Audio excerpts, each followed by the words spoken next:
need to live in suffering, rejection, or abandon. Abandon. Our family situation will not hinder me from flourishing or from enjoying my journey with the Lord. What I received from the Lord is, this is a personal encounter with Him. Abiding in Jesus is the secret to a flourishing and fruitful life. I must not allow my situation to change God's perfect plan. I must stay rooted in Him. Amen. I must be rooted in God's Word because it has the power to prune every obstacles in my life so that I can become fruitful.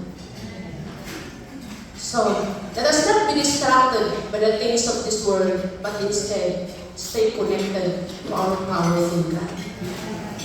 That is my very shortcut testimony. And to God be all the glory. Thank you so much for this conference. I can say thank you to all our speakers. I am so much blessed and I am elevated. Praise the Lord.